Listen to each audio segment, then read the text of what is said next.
मैं यहाँ पर ये क्योंकि पेपर काव्य का भाग है और उसमें जयशंकर प्रसाद जी पर मैं बात करूं, क्योंकि पाठ्यक्रम में जयशंकर प्रसाद जी हैं, निराला हैं, पंत जी हैं, इसलिए मैं जयशंकर प्रसाद जी की कामायनी के विषय में आपसे कोई चर्चा करूं, गुफ्तगू करूं, उससे पहले यह जरूरी हो जाता है कि हम आपके पाठ्यक्रम को आप तक पहुंचाने के लिए, समझाने के लिए यह जरूरी है कि हम छायावाद पर भी आलोक डालें। उनकी क्या क्या प्रवृत्तियां हैं, उनकी क्या क्या विशेषताएं हैं, मैं उस पर प्रकाश डालूं, यह भी अनिवार्य हो जाता है। छायावाद और कामायनी के विषय में मैं बात करूं, उसके लज्जा सर के विषय में बात करूं, उससे पहले छायावाद क्या है। छायावाद विशेष रूप से हिंदी साहित्य के रोमांटिक उत्थान की वह काव्य धारा है जो लगभग 1918 से 36 के समय तक व्याप्त रही। अब प्रश्न यह उठता है, छायावाद क्या है? डॉक्टर नॉमवर सिंह ने, प्रसिद्ध आलोचक डॉक्टर नॉमवर सिंह ने बोला है कि स्वच्छंद कल्पना वैभव की वह स्वच्छंद प्रवृत्ति है जो देश कालगत वैशिष्ट के साथ संसार की सभी जातियों में निरंतर व्यक्त होती रही है। स्वच्छंदता की उस सामान्य भावधारा की विशेष अभिव्यक्ति का नाम हिंदी साहित्य में छायावाद पड़ा। यदि हम उस समय की पत्रिकाओं का अध्ययन करें तो हमें ज्ञात होता है कि सर्वप्रथम मुकुटधर पांडे ने 1920 ईस्वी में जबलपुर की श्री शारदा पत्रिका में हिंदी में छायावाद शीर्षक से 4 निबंधों की लेखमाला प्रकाशित की थी। उन 4 निबंधों में उन्होंने जो आधुनिक तृतीय उत्थान की काव्यधारा छायावाद के विषय में अपने लेखों में एक विस्तृत चर्चा की। छायावाद शब्द जो हमारी हिंदी की महावीर प्रसाद द्विवेदी जी की पत्रिका सरस्वती में 1921 में छायावाद शब्द प्रथम अध्याय के रूप में प्रस्तुत हुआ। प्रथम बार हमें आलोक में छायावाद शब्द आया। अब हम सारगर्भित बात करते हुए आगे बढ़ें तो देखें कि छायावाद की विशेषता क्या है। छायावाद का जन्म कब हुआ, तो किसी भी साहित्य को समझने के लिए उस समय की सामाजिक, आर्थिक, ऐतिहासिक पृष्ठभूमि को समझना भी बहुत अनिवार्य होता है। अगर हम उस समय की राजनीतिक परिस्थिति पर आलोक दें तो हमें ये ज्ञात होता है कि भारत में असहयोग आंदोलन महात्मा गांधी का चल रहा था, वो असफल सा हो गया था। प्रथम विश्व युद्ध हुआ, उसके बाद की जो विसंगतियां थी, क्योंकि हम उस समय ब्रिटानिया हुकूमत के अंडर काम कर रहे थे, तो जो ब्रिटेन साम्राज्य के साथ घटित हो रहा था उसका कहीं ना कहीं प्रभाव भारत पर भी पड़ रहा था। मैथ्यू आर्नल्ड ने बोला है, literature is a mirror of the society, तो साहित्य समाज का दर्पण है। तो उस समय जो हमारे काव्य में, कहना ना होगा कि काव्य ही नहीं बल्कि उपन्यासों में, कहानियों में भी तत्कालीन प्रभाव दृष्टिगोचर होता है। छायावाद की जो विशेषता है, उसकी सबसे पहली विशेषता है व्यक्तिवाद की कविता है छायावाद, व्यक्तिगत अनुभूत की कविता है छायावाद, और अपने व्यक्तित्व को खोजने के लिए एक निर्भीकता और साहस जो छायावाद के कवियों ने दिखाया है, पहले के कवियों में वो नहीं मिलता है। क्योंकि अगर हम उससे पूर्व की कविता पर जाएं, इससे पहले मैं कहना ना होगा, एक शब्द और कहता हूं कि भक्ति काल के बाद हिंदी साहित्य में जिस संपूर्ण रूप से काव्य की अभिव्यक्ति हुई है, भक्ति काल के बाद वो छायावाद में ही हुई है। और भक्ति काल के कवि क्योंकि सामाजिक मर्यादाओं से बंधे हुए थे, तो उनकी अभिव्यक्ति भी सामाजिक हो पाती, समाज का दुख और दर्द व्यक्त हो पाता था। लेकिन छायावाद के कवियों ने व्यक्तिगत अनुभूति के लिए निर्भीकता और साहस की वह हद तक गए कि उन्होंने इसका कोई परवाह नहीं की। अगर उदाहरण के रूप में आप देखना चाहते हैं तो देख सकते हैं कि व्यक्तिगत विद्रोह की, भले ही वो शोक गीत के रूप में सरोज स्मृति के नाम से प्रकट होती हो, निराला जी की वो करती, लेकिन निश्चित रूप से व्यक्तिगत विद्रोह की एक मिसाल है, एक विशेषता है। व्यक्ति प्रधान युग होने के कारण यह युग व्यक्तिक उल्लास और विषाद का विषय बन गया।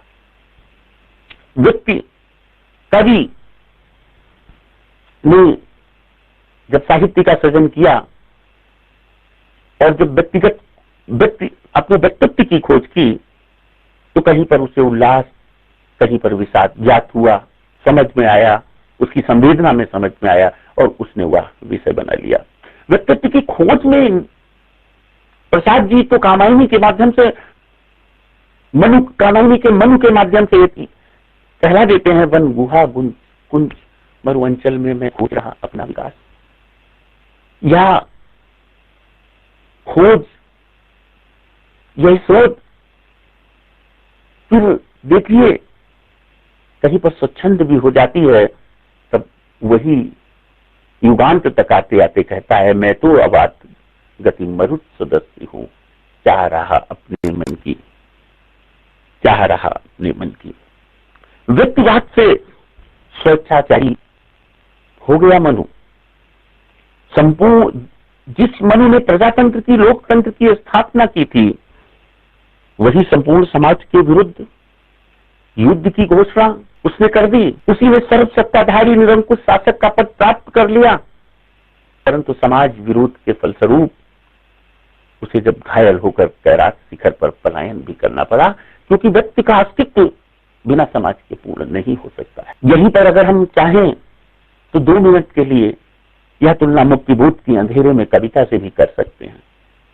तब हम महसूस कर सकते हैं कि वहां पर भी अभिव्यक्ति की खोज थी, वहां पर भी जीवन के अस्तित्व की खोज थी, लेकिन वो कहां पर जाके सिमटती है, वह जब समाज के साथ सिमटती है तब होता है कि उसे एक कांपता हुआ अरुण कमल मिलता है। अभिव्यक्ति के खतरे वहां भी उठाता है, लेकिन वहां पर पापा की, वहां पर दादा की लाठी, काका का सोटा, बच्चों की पैपै, सब अभिव्यक्ति के साधन बन जाते हैं। वह सामाजिक अभिव्यक्ति में व्यक्तिगत अभिव्यक्ति सामाजिक अभिव्यक्ति में बदल जाती है। छायावाद में वह चीज संभव नहीं हो पाई। प्रगति चित्रण छायावाद की दूसरी एक प्रमुख विशेषता है। पहले के कवि जहां पेड़ पौधों को नाम लाकर अथवा स्थूल आकार का वर्णन करते हुए अपना काम चला लेते थे, छायावादी कवियों ने प्रगति के अंदर अंतः स्पंदन का सूक्ष्म अंकन किया। वृक्ष के विषय में नहीं बात हुई, वृक्ष की छाया से सांस लेती छाया का स्पंदन किया।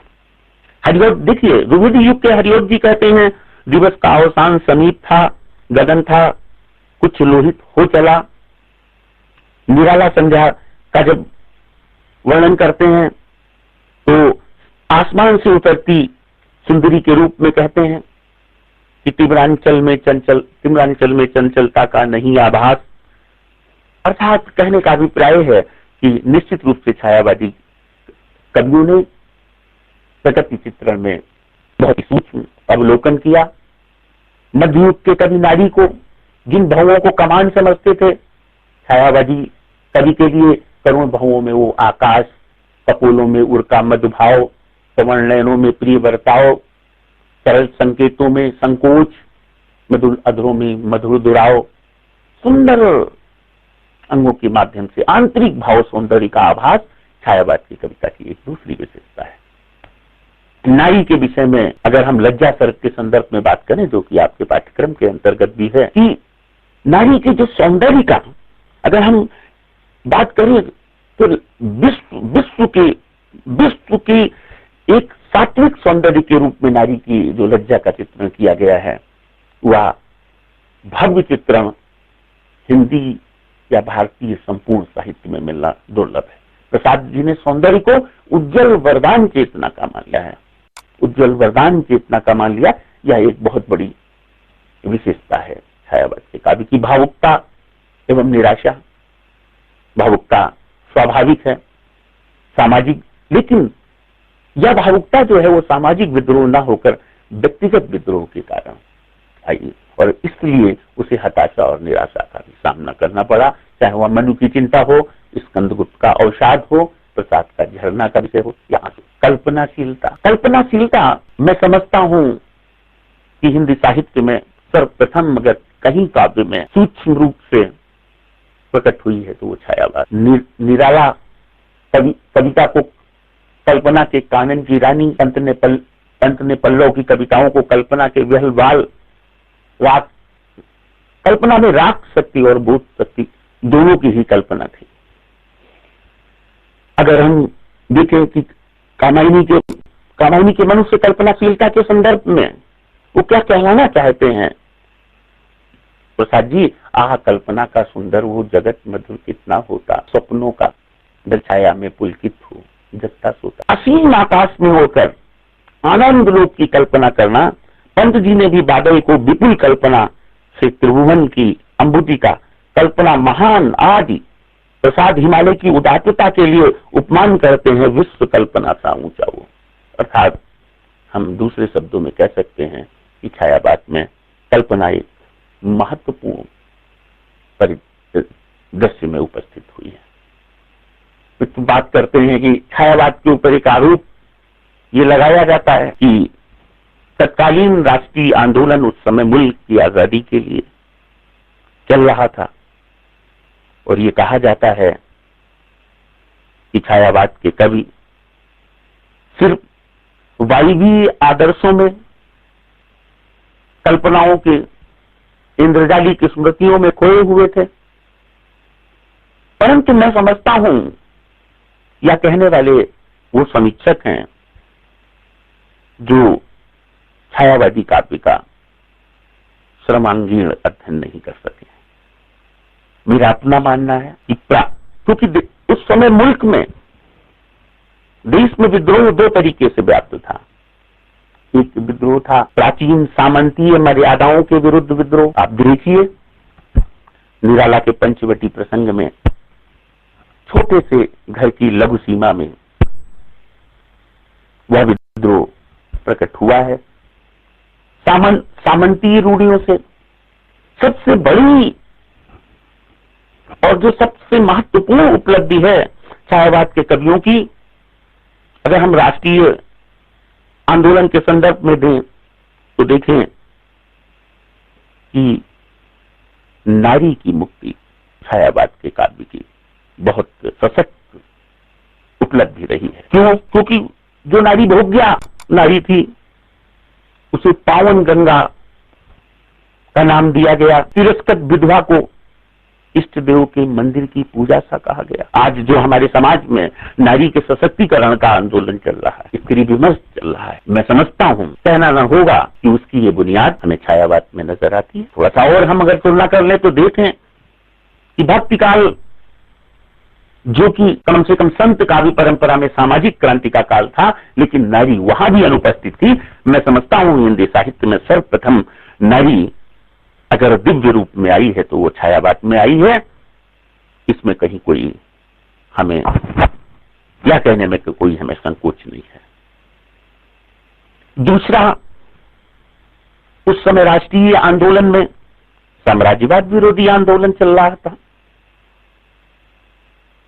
भारत भूमि की प्रशंसा में अरुणीय मधुमेह देश हमारा, जहां पहुंच अनजान क्षितिज को मिलता एक सहारा, यह कविता छायावाद की ही तो कविता है। तुम यह नहीं कह सकते कि राष्ट्रीय आंदोलन से यह आंदोलन प्रेरित नहीं रहा। जहां तक कि नारी मुक्ति का भी सवाल है, वह चूंकि एक नारी मुक्ति के लिए आंदोलन तो चला, लेकिन वह एक ठोस भूमि पर आंदोलन न चला,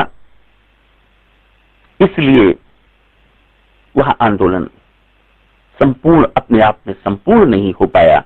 यह एक अलग चर्चा का विषय हो सकता है। हम बात करें कि शिल्प के क्षेत्र में, कला के क्षेत्र में निश्चित रूप से छायावाद का जो योगदान है वह अतुलनीय है, वह भूला नहीं जा सकता। द्विवेदी युग की तीव्रतात्मकता, कवियों की कहने की शैली, संवेदना उतनी सूक्ष्म नहीं थी। छायावाद ने निश्चित रूप से भाषा पर अधिकार प्राप्त कर लिया था, और मैं समझता हूं कि जो छायावाद के 4 स्तंभ कविकार हैं, चाहे वो प्रसाद जी हो, निराला जी हो, पंत जी हो या महादेवी जी हो, भाषा विभिन्न तरीके से उन्होंने उपयोग किया है। यदि हम भाषा का एक दूसरा रूप यहां पर देखें तो हमें समझ में आता है कि शब्द चयन में भाषा की क्या अहम भूमिका हो सकती है। मधुमेह बसंत जीवन वन के वह अंतरिक्ष की लहरों में कब आए थे तुम चुपके से रजनी के पिछले पहरों में।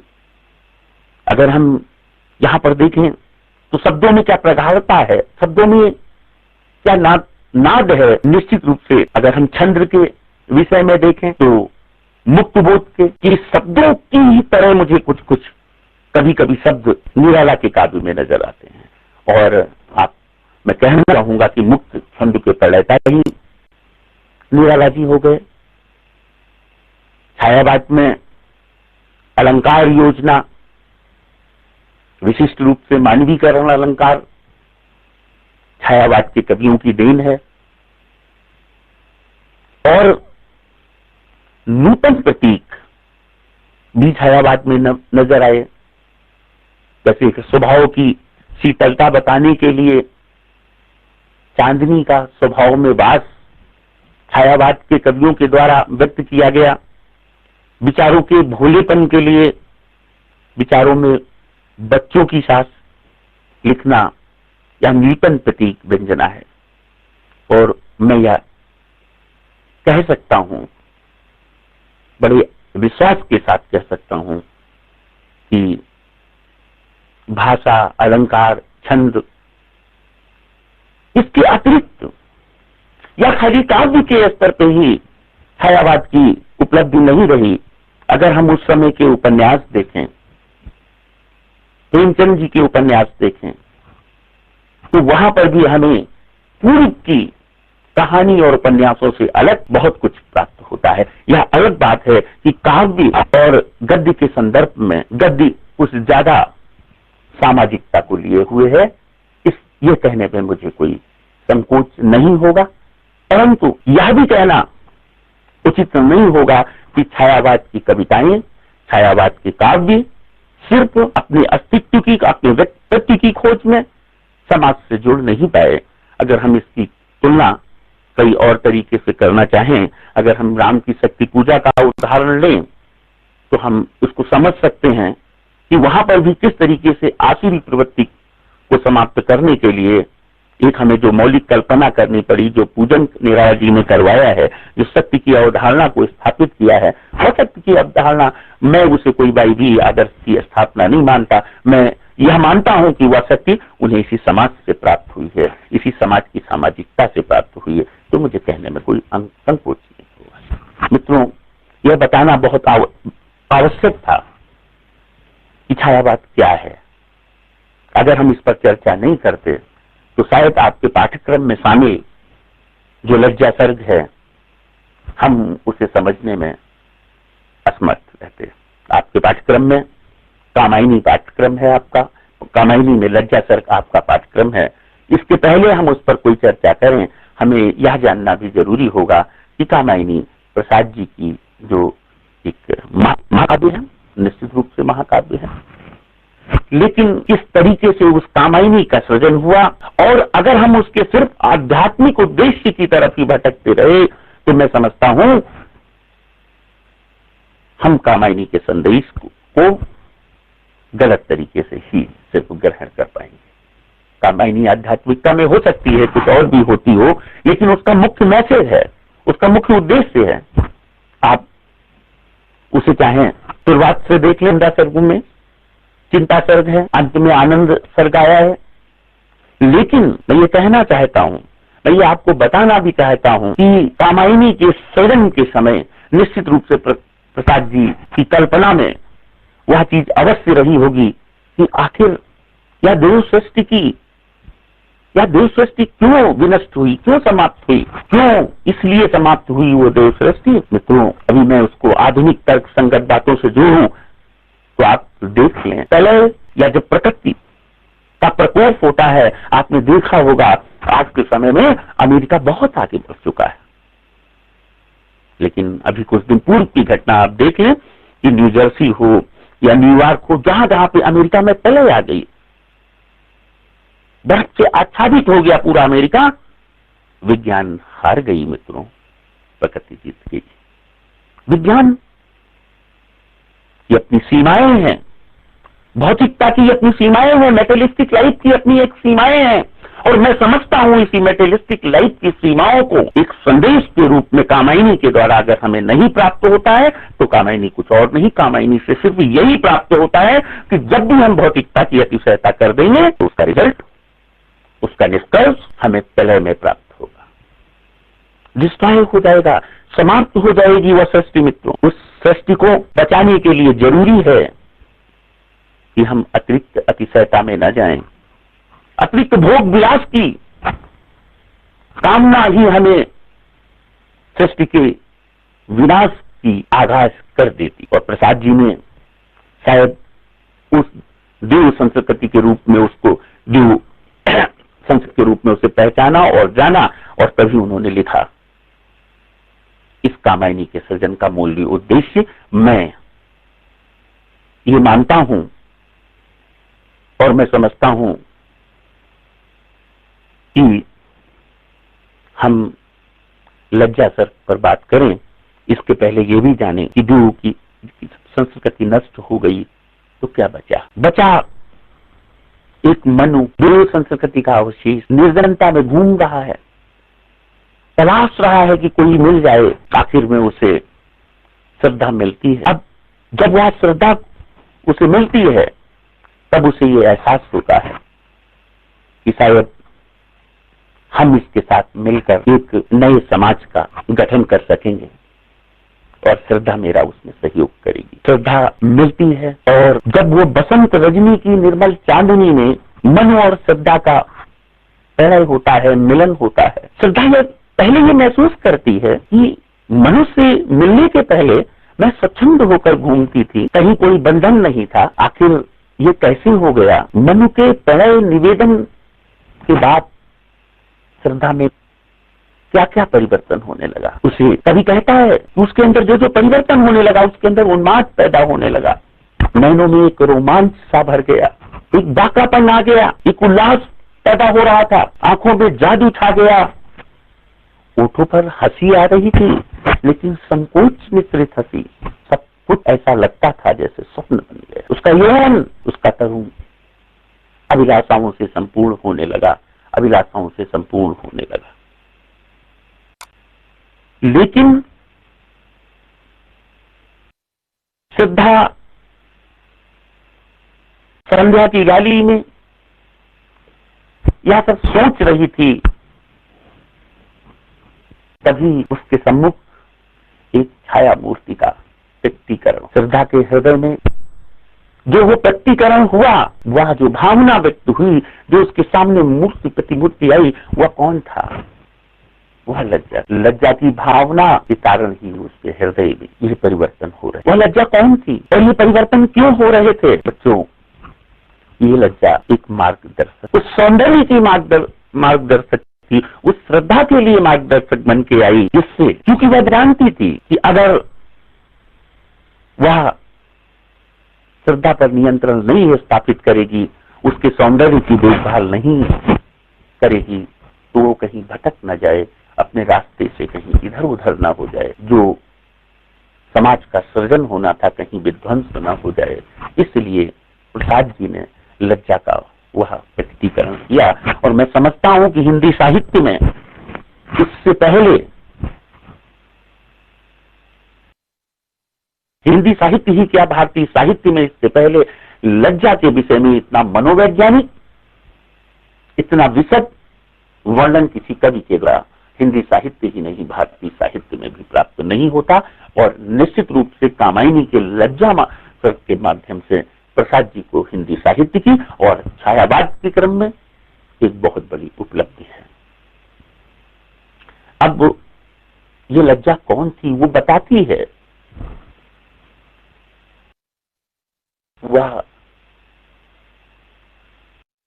श्रद्धा को ये बताती है कि मैं देव सृष्टि में काम की पत्नी रति के नाम से जानी जाती। जो देवताओं की संस्कृति थी उसमें वो काम की पत्नी रति के नाम से जानी जाती। अब उसका कार्य क्या था? वह कपोलों पर लाली के रूप में, आंखों में अंजन के रूप में,